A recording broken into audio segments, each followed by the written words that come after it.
The following is a solo guide based on my experiences and what techniques I used to survive my REPO games at the time of beta V01253. I use a collection of mods that I will link in the description and in the pinned comment. The mod I am using to help display certain things like meshes and cones is Imperium.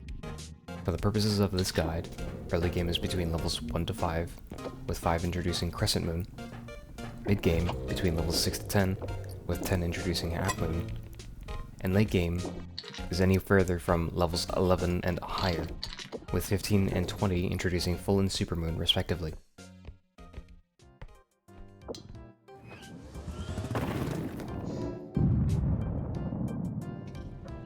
Going over the basics, your vision.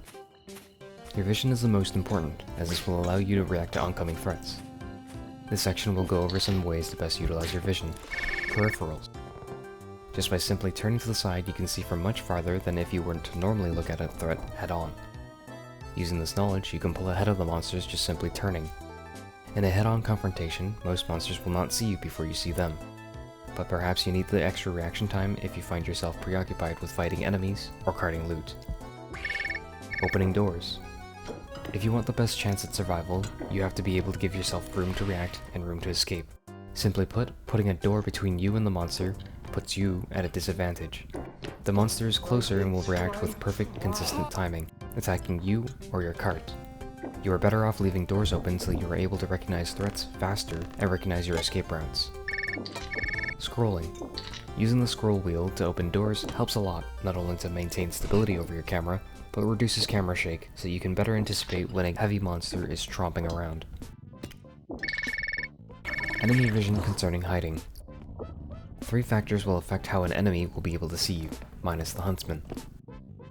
Distance, height, and your interactions. Enemy reaction speed depends greatly on your semibot's state. Some enemies will still notice you the further away you are. The further you are, the more likely you are to be within the cone of vision for taller monsters. Conversely, an enemy low to the ground like the apex predator, animal, chef, or upscream will see you almost guaranteed while hiding. Minus obviously touching them, anything you hold out within the monster's vision will cause them to investigate the direction you're in. If they can see you after investigating, they will attack. This will include your weapons, grenades and melees in particular, and your cart. Sound. The sound created by items and by enemies are important key aspects of the game to understand for your success, as they can easily dictate whether you live or die. Items that create sound you can hear will also be heard by enemies and attract them. This will include these items shown on screen.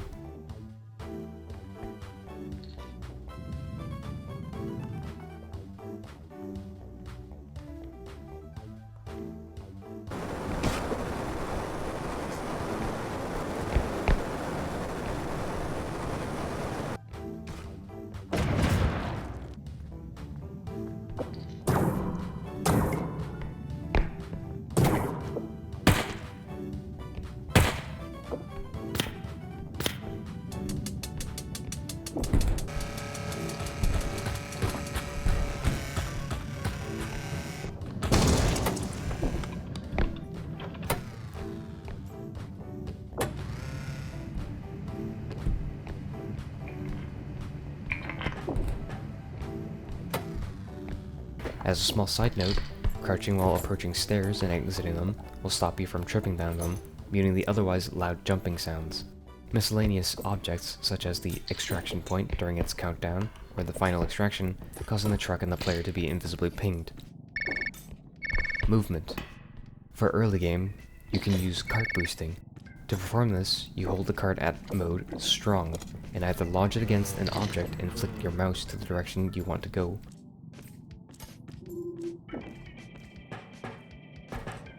or rapidly flick the mouse without the use of the wall.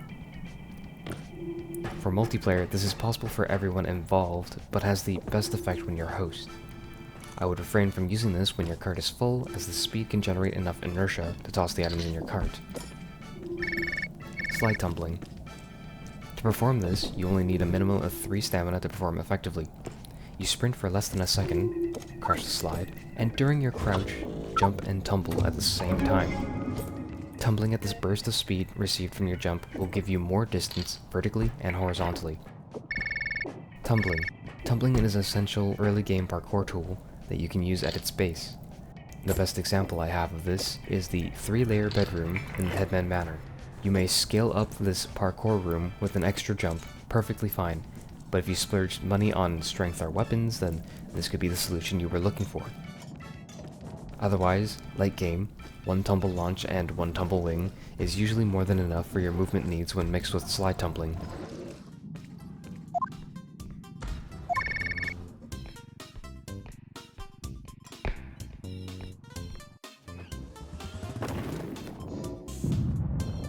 Looting. This is an insane undertaking, so I'll try to go over it quickly. I'll go over the specific props that will have item spawns, as those can be the easiest to miss. Assume items can spawn on top or within these props. I will attempt to skip locations entirely as those items are often out in the open.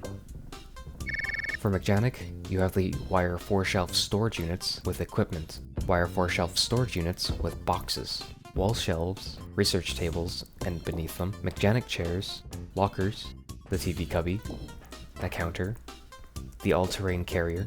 They share props with Headman Manor's bookshelves, and the fridges, which are shared among Mechanic's cafeteria, Headman's kitchen, and Museum's bar.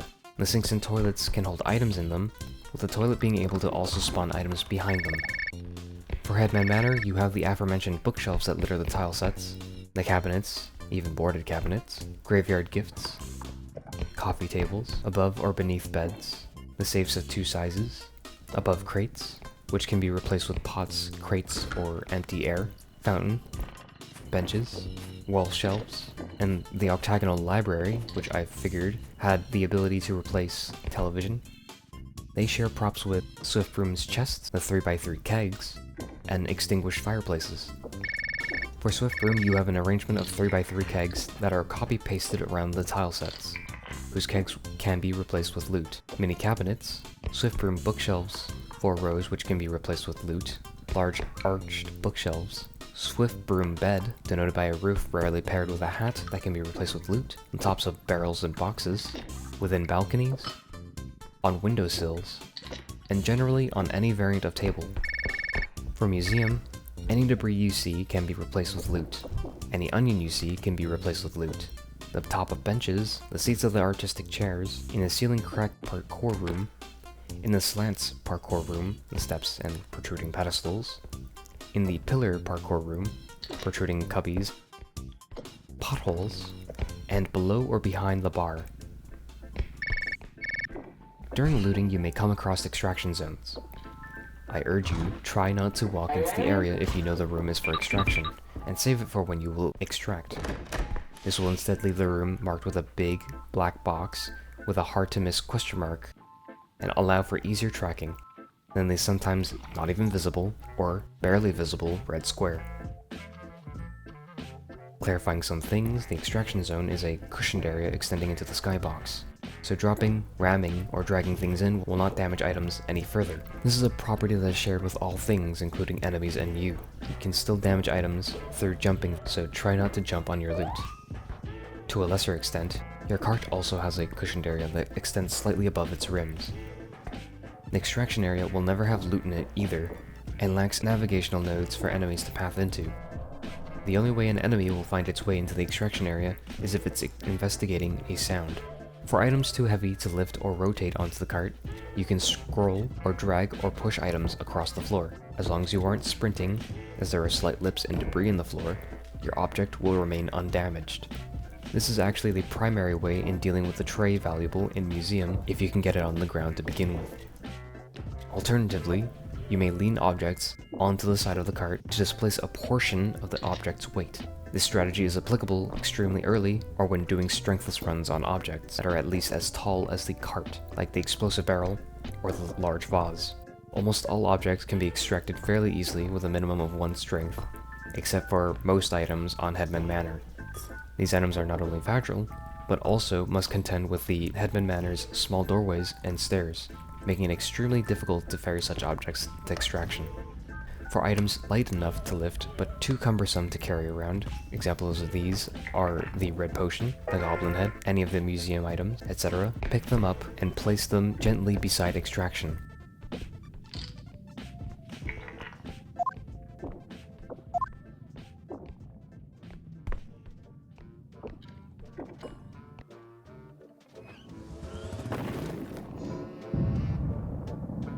Extraction.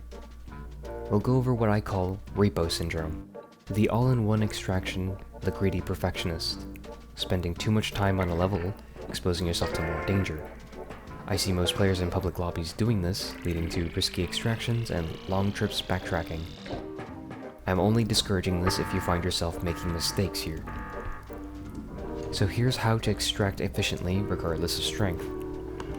Assuming low quota extractions, you will 1.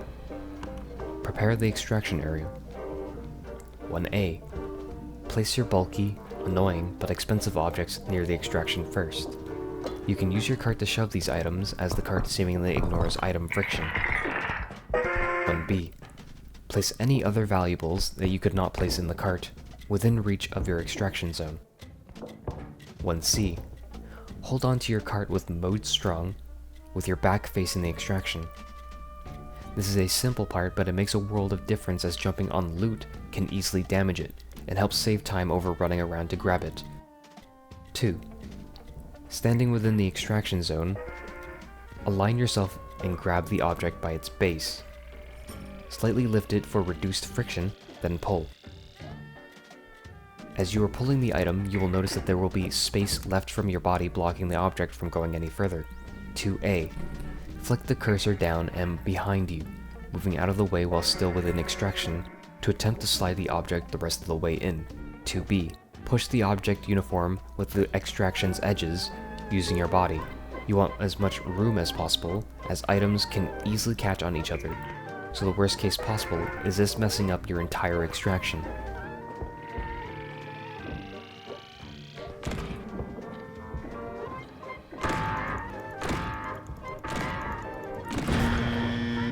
Three. Pull the cart in with mode strong. 4. Any other valuables outside if there's no floor room. 4A. If they're a heavy large valuable, use the feather or zero gravity drone to hover them on top of the pile. 4B. Otherwise, you can quickly place the objects in the extraction. The difficult part to an extraction will be knowing what you can and can't comfortably fit items within the time limit. You can always retract the items should there not be enough time, if you screwed up placing the most cumbersome item. Knowing this is more than enough to help most players who end up hard committing to a poor extraction with poor placements.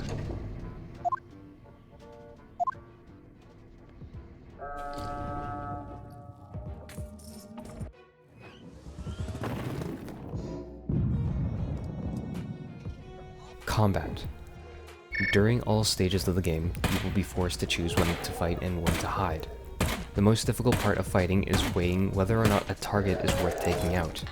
During a level, you will have a limited number of charges, and as such, will have to weigh the benefits. Giving a cost ratio between weapon charge and soul orb is also difficult, as each weapon has different weapon use charges. You need to also take into account whether or not they're an immediate threat to you or your loot. Keep in mind that any damage that comes to your loot or your income may potentially end your run. So be aware. For most situations, running away and taking cover is your best action.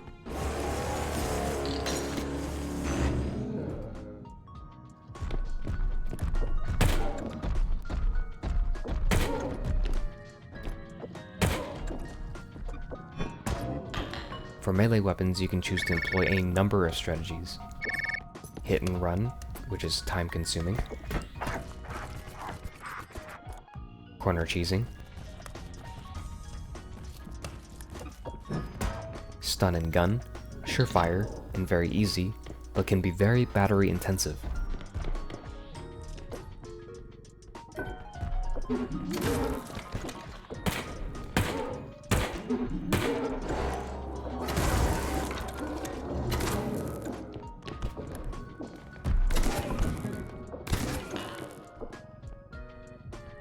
To prevent items being knocked out of my arms, I like to retract my weapons whenever I think I've failed to be safe, or whenever I've hit an enemy.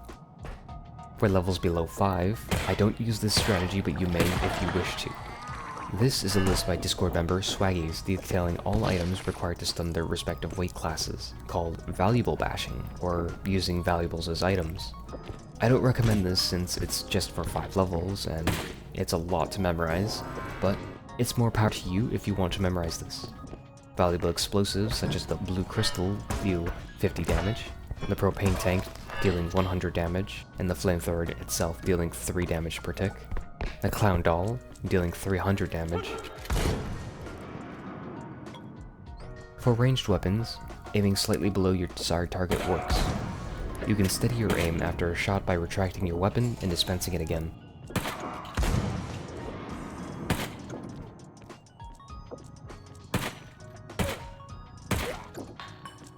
Cart bashing is something that can be accomplished with weapons that have long stun times, like the tranquilizer gun, and can be done with either the regular cart or the pocket cart.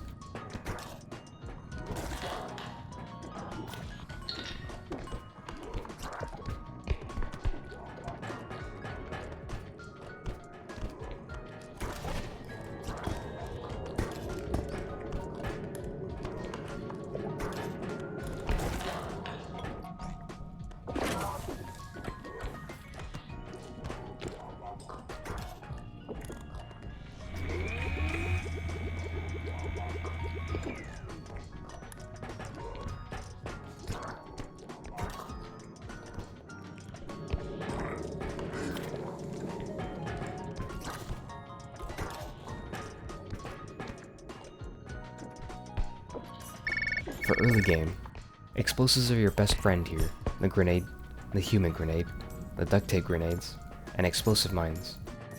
They are affordable and deal respective damage, with the duct tape grenades having the potential to deal 400 damage, not even factoring physics damage. Not only are they affordable, but grenades have the most amount of skill expression involved with timing and throwing, requiring more effort on the player's part than simply pressing a button aimed at the general vicinity of the monster. They will be an indispensable part of your toolkit during the early to mid-game stages. Alternatively, you may choose to use valuables as weapons if that's what's comfortable or available to you at the time.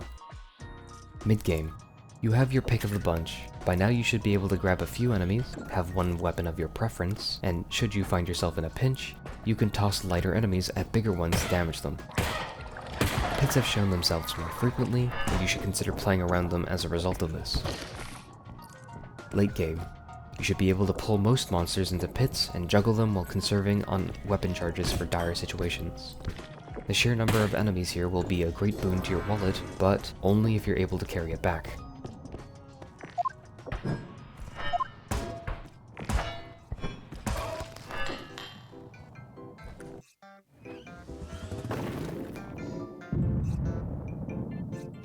Shopping. A hierarchy of items you can choose to prioritize and when. Strength will almost always be at the top of your priorities due to how it interacts with valuables and monsters alike. So from henceforth, I'm assuming you buy the max amount of strength available, unless specified. Since strength has a max appearance of 2 copies in the shop, what you should buy next depends on your performance and needs. For me, I will always prioritize upgrade thresholds, then switch priorities towards tools and weaponry. This will also be using shop manipulation. Shop manipulation is a strategy used to max out desired upgrade appearances by storing upgrades in the truck. Only a certain number of each upgrade are allowed to be in circulation. The shop upgrade shelf can hold a max of 14 upgrades at a time out of 21. Some slots on the shop can be replaced with empty air, just like we described in looting. Of these items, the shop will pick 14, and the rest will either be in circulation or in storage. By purchasing and not using the upgrades, you keep the upgrade in circulation. The upgrades are removed from the shop's possible selection pool because they're in circulation, forcing the shop to spawn the other choices. If you continue doing this each run, you will eventually force strength consistently. There are downsides to this, such as purposely starving yourself of upgrades, tools, or weapons. Play with what you are comfortable with starving yourself of. First, explaining the upgrades. Strength has these thresholds. Range has a soft limit of 4 and a hard limit of 8. The soft limit represents your hold range, and hard limit represents your grab range. You may grab items and enemies from 8 range, but holding them will pull them towards your soft limit range of 4. Speed is an upgrade that has an efficiency cap at 5. Any more and you expend more stamina than what is considered efficient for the distance you travel. For solo, you will always be slower when pushing the cart with mode strong. I place a soft limit at 2 speed since any more is unnecessary if I am playing around with my cart. double jump, tumble launch, tumble wings are all upgrades you really only need one of each. Any more is for quality of life. They are essential for movement outside of the cart. HP, stamina, and crouch rest are important in their own regard, and the purchase of such is up to personal preference. Weapons are split between melee and ranged, stunners, and maimers. I'm not going to get into what to use or what not to use, as they will all be up to personal preference and what strategies you employ. Most stunners you can play around a pit with. Most maimers you can use simply on their own with 0 combinations. Some weapons will need the help. The pan and sword can take down enemies requiring strength 4 or lower fairly well. However, the pan's low damage output encourages its use as a finisher weapon rather than a standalone. With the gun's nerve, the pan can cover for all tier 3 enemies with 4 shots than a pan to their head, except Trudge, who takes 6 shots and 2 pan hits. The gun's nerf not only reduces its damage, but also reduced its ability to stun heavy enemies, which makes Bolt Zap a really good companion to the gun if you need a quick interruption tool for enemies you want to dispatch quickly. You may say, why not the Tranquilizer gun? It's as cheap as the Bolt Zap. If you don't care about min-maxing the value of your weapons or running back and forth between the truck for extra charges, this is a perfectly fine alternative. For all intents and purposes, they both fulfill the same task. The issue is the Tranq gun is way too good at what it does, but has less charges. It's practically a free orb per charge. The shotgun's spread nerf almost necessitates stealth approaches, or stunning gun. This is where I recommend the Tranq gun. You have all the time in the world to line up a shot here. Priorities. During the early game, aim for at least 1 HP, which will help pull you out of lethal range with Huntsman and Robe, 1 range, which will help you with human grenade use and make grabbing items tolerable, 1 speed, which is helpful for playing around your cart, 3 to 5 stamina, which is a preference, 2 crouch rest, preference, and grenade if you have spare funds. You may aim for more range if you prefer to corner cheese with melee weapons, and this will be considered an investment into mid-game. During the mid-game, prioritize the indestructible drone above all other things if possible. The reasoning behind this is simple. If you find yourself on Headman Manor, this drone is indispensable. For most other maps, you can play droneless, but Headman Manor is notoriously difficult with its frail objects. The Feather Drone should come next if you have less than 7 strength. Go for 1 weapon you're comfortable with, and buy no more than that, unless you are employing stunning gun strategies. I usually purchase the bat by this point, and pair with grenades to peel. You can go for 1 of each blue upgrade, as this is when they will be useful, in addition to buying as many yellow upgrades as possible to manipulate the shop into spawning strength more consistently. Use the stamina if you'd like, but be warned that this will delay meeting strength thresholds. Your stats should be at around 5 to 6 HP.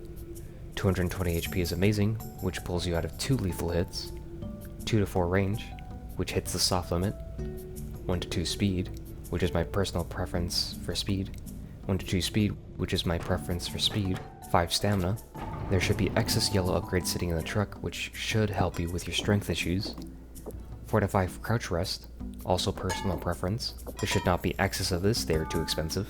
1 tumble launch, 1 wings, and 1 jump. Finally, buy health packs whenever you can, and prepare for the worst case scenarios where you need to head back to the truck to heal. This will be the hardest part of the game. Once you've gotten past levels 10 to 15, you should be pretty much home free at 13 strength. By the late game, you can prioritize economic rounds where you buy energy crystals, and continue to minimize the use of your weapons by combining your grab attacks with your weapons. Continue buying health packs and energy crystals. At this point, you'll have a plethora of weapon choices and disposable grenades to use. You can place the grenades into a pocket cart and drag them along to use them as you see fit, or just toss them into locations that you can easily backtrack to grab.